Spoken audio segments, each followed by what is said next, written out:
name's Kelly, and along with my little sidekick poodle Jeff there, we're very happy to have you.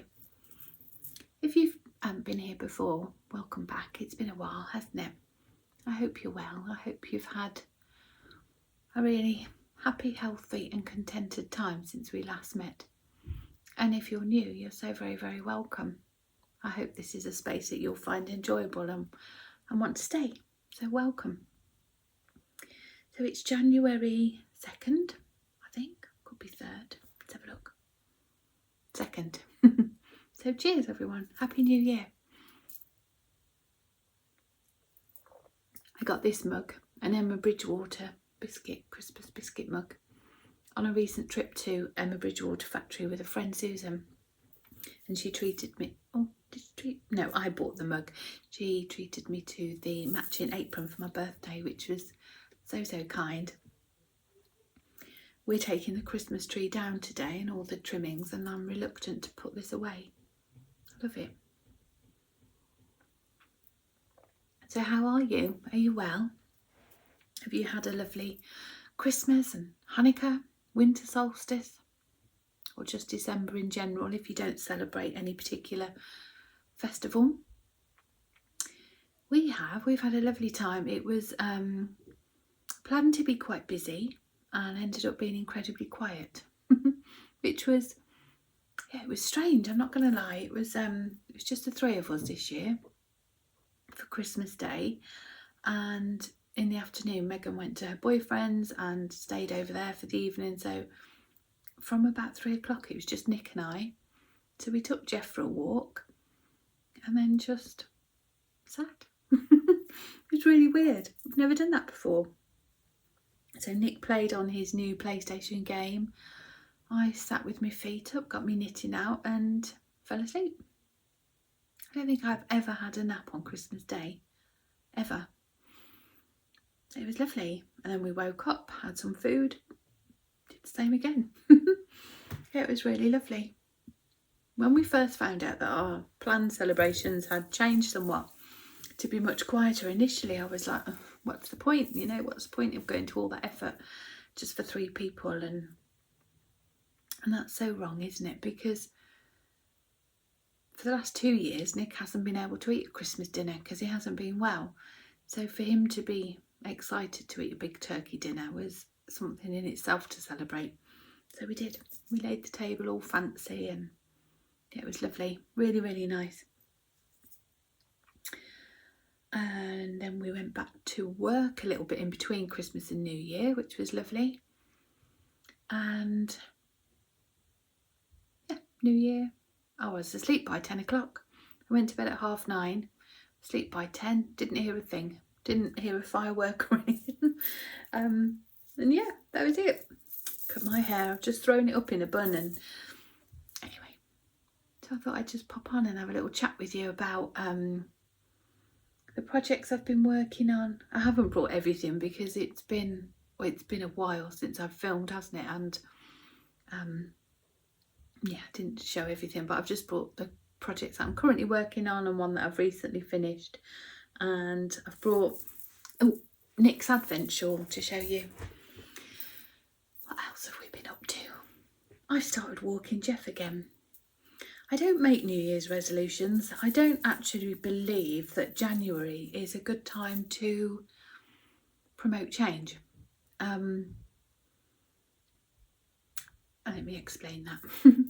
There's this huge pressure, isn't there? This new year, new me mentality. And actually, I think for the most part, most of us are okay people. We don't really need a whole new year, new me. And I think January being the darkest month for so many of us, obviously if you're in the Southern Hemisphere this doesn't apply, but for us in the Northern Hemisphere, it's the darkest month of the year. It's you know, cold and damp, and the excitement of Christmas has gone, and there's that longing for spring, and yeah, it can be quite a miserable month for a lot of people. So I think to try and motivate change and promote, I don't know, what's the words, self-care, I think is important in these months, rather than trying to rediscover things about yourself. I think it's a good month to plan new things, but not necessarily a good month to do new things. Does that make sense? I don't know why I'm saying that. Having said that, I've rejoined Slimming World. I didn't do it in January. I joined in December. Early December I joined, which was bonkers really for in a lot of people's opinions, because to start on something like that, a weight loss program, before Christmas is nonsensical, isn't it? Because you're going to be surrounded by all the yumminess. But I embraced it. I was ready, and when you're ready, aren't you? I'm really enjoying it. So I had Christmas off, put £4 on, and got straight back on it. Yeah, I'm enjoying myself. I'm also starting to find joy again in walking. Since I had Jeff, my little poodle, I have walked every day for miles, and it is truly one of the greatest joys in my day. I love it. Towards the back end, through the summer this year, it was so hot here. We had an unprecedented heat wave in the UK, and Jeff couldn't cope with that heat, nor could I. So we didn't walk. At bedtime, when it was sort of really cool, we would go for a little quick blip round the block. And yeah, because it was the only time it was safe to do so. You know, the floor was so hot, his little paws would have burnt, and it was under advice from vets and things not to walk your dogs. And we didn't. And that became, I don't know, it just kind of rolled over into September, and then we had a couple of unfortunate incidences with other dogs and walkers, and the dogs were off their lead and they terrified Jeff. Really, really terrified him. He wasn't bitten, but he was in a real confrontational situation with other dogs, and it terrified him and me, quite frankly, and it took the joy out of walking for us. After the first time, I was determined, get back on the horse, keep socialising, and then it happened again and again. And the unfortunate thing about walking in the countryside is so many dogs are off their lead, and Jeff is just frightened now. If they come bounding over to him, he is so scared. And actually, I am a bit now. We've both become really quite nervous of other dogs. And because of that, we've taken to just walking around our block, our estate, our neighbourhood, which is so sad, because literally on my doorstep I've got woodlands and fields and access to the most beautiful countryside, and we stopped using it. We were just literally going around the block to use the bathroom, and it became really task orientated rather than a joyful activity for both of us. So I'm really, really trying hard to embrace that again, and actually I'm living it. We've for the last 3 or 4 days now, we've purposely gone out into the woods and up over the fields, and it's just been lovely. I do cross over if I see another dog, and I do say to other walkers, would you mind putting your dog on a lead? My dog's really scared. And people are generally quite understanding. So we're finding joy in that again, which is lovely. That's going to be a big thing for me this year. I'm not going to hold back on things. I found myself doing that a lot last year. I would decline invitations to things. I would,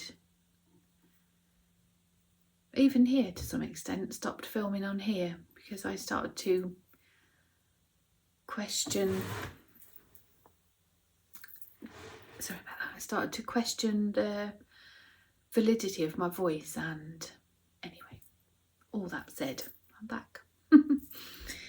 So yeah, let's show you what we've been working on, eh? Let's talk some knitting. So what am I working on currently? I'm currently working on a test knit for Tiff Nealon.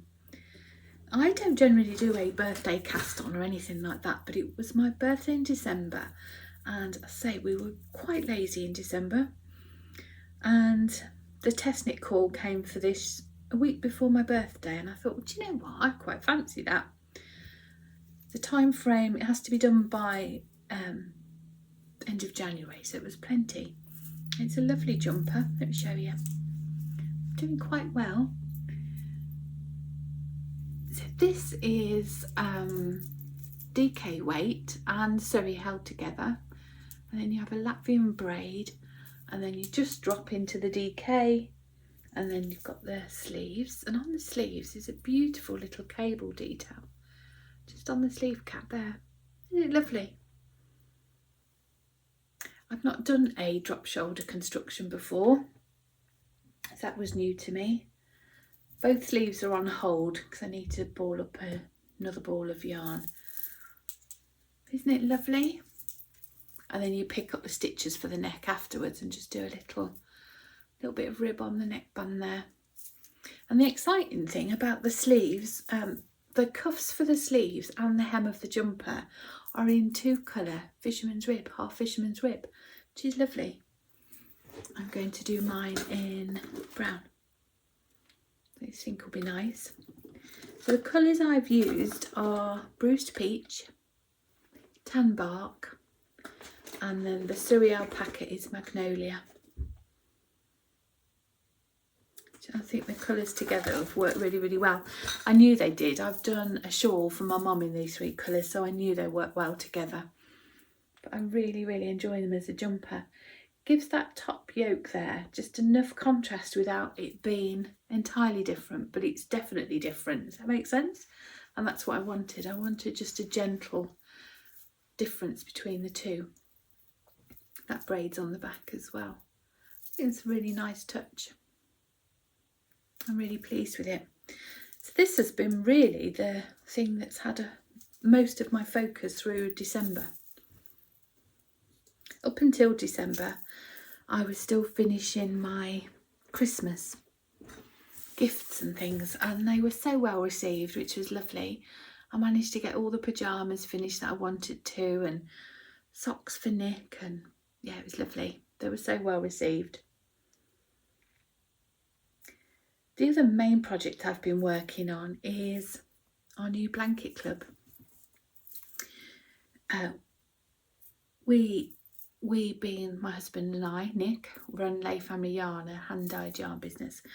And in 2023, we are doing a blanket club in collaboration with Danny of Little Bobbins. And it's called the Goose Eggs Quilt. There is a video on my Instagram all about it, but it's amazing. It came about so organically, the collaboration. Nick and I had already decided on our blanket club for 2023, and by chance Danny had designed a blanket, and we were chatting as friends over on WhatsApp and sharing our secrets and our plans for this year. And when we both saw each other's, it was just like, oh, it was a light bulb moment. And I just badgered her into submission, really, that's the truth. As soon as I saw the pattern, I was just gushing. I was like, oh, it was alchemy, because our blanket club was based on Liberty fabrics. The colours were going to be inspired by Liberty fabrics, and Danny's blanket is inspired by a quilt block, the Goose Eggs quilt block, the Flying Geese. And it was like, oh, you know, Liberty fabric inspired yarn and a quilt block was just meant to be, wasn't it? And here it is. Isn't it amazing? It's like an apple green base with these purple and yellow. Isn't it brilliant? Oh, it's so good. And yet the knitting, when I first saw this, I was just like, oh my goodness me, how is that even created? And yet it honestly is the most enjoyable knit. It's memorizable within after 2 rows, and then you just perfect TV knitting. It's knitting sections in quarters and obviously triangles, so you've never got more than, you know, a manageable amount of stitches on your needles. And oh, I just love it, so love it. So this was sort of the singular project I worked on because I wanted to get a sample done ready for launch in the club. The official knit along starts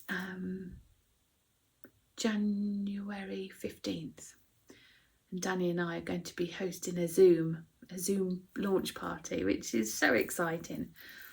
We really wanted to create a sense of community with this, and we're going to do that periodically, have sort of quarterly check-ins on Zoom to share progress and to see people's blankets coming together. And yeah, it'd be nice.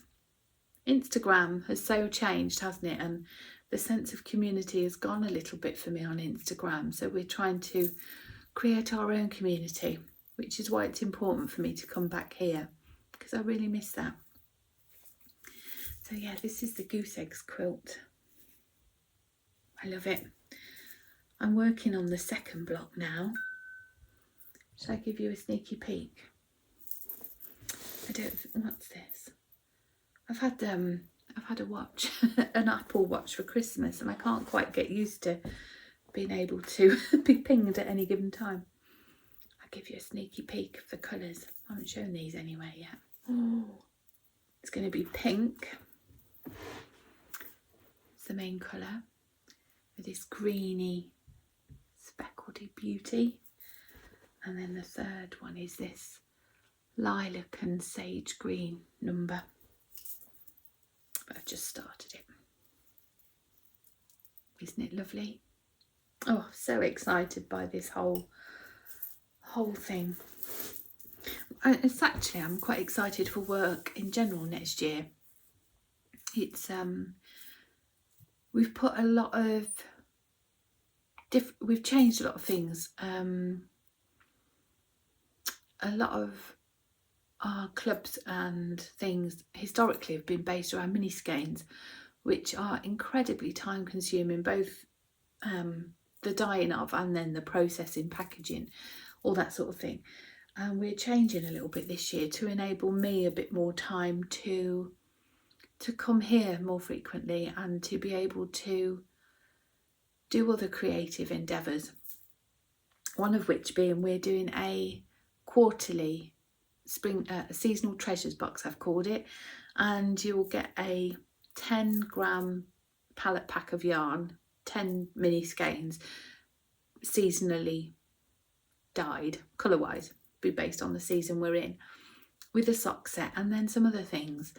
So yeah, I've been weaving fabric to make into lavender bags, which is lovely. You know, I've never had the time to be able to do that before because I've been so consumed with winding hundreds of minis a month, thousands actually. So yeah, so we've got lots of things changing at work that enables me to have a bit more creativity again in the business, which will be lovely. What else? Oh, I've just brought these to show you. You may, or I'm showing you because I know a lot of you here watch and have joined our sock club for 2023, which is the Yarnmanac, and that's a play on words of the Almanac, which is a book by Layfamillyyarn Diary. I forgive that pronunciation. It's basically a little handbook, a seasonal guide. Yeah, it is a guide to the seasons and outdoor and nature, and it looks at the zodiac and solar systems in focus this year. But we're taking, and each month there's, I don't know, maybe 10 pages per month, just telling you about seasonal birds, flowers, tide times. Also, it's just a really lovely little read, a lovely little book. And the first month, our January focus is on robin, red robin. And the reason we chose the robin, we found through reading the almanac that, oh, the robin's such an optimistic little bird, bless its heart. Its spring song is at its loudest in January. And he's calling for his mate, and I mean, how lovely is that? He's so optimistic, bless him, that his spring song is at its most lyrical in January, which I just thought was darling. So yeah, the robin is our focus for January. Love this colour. February is crocus. this one couldn't be more different, could it? Oh, that's not quite showing true to colour on screen, but that's okay. We've got robin and we've got crocus. And we're doing a knit along on this over on Ravelry. I have left the listings for these live on the website, so if you did want to join in and have a nice seasonal box of socks through the year, you'd be more than welcome to join us. That'd be lovely. And you can join in without using our yarn, that's no problem at all, but I don't know what the point would be, really. Anyway, I'm going to leave it there for today, just to settle me back in. I'm going to be making a few changes though, I think, over here. I'm going to be here more often. I'm thinking about changing the name of my podcast to Lay Family Life as opposed to Layfamilyyarn Diaries. So the channel here might change a little bit in 2023. In fact, it will. I know it will. I will be more present for a start, but not just in the format of showing my knitting and crochet. I want to be able to show all elements of my creative life, be that cooking or gardening or walking, going to different parks and countryside. So yeah, I'm really looking forward to sharing that more over here in 2023. I hope you'll enjoy that content as well and stick around for that. But for now, I'm going to wish you farewell, wish you the most happy, healthy and contented new year possible, and let's make 2023 a really happy one. Until next time, which will hopefully be next week. Take care, friends. I'll see you very soon. Bye.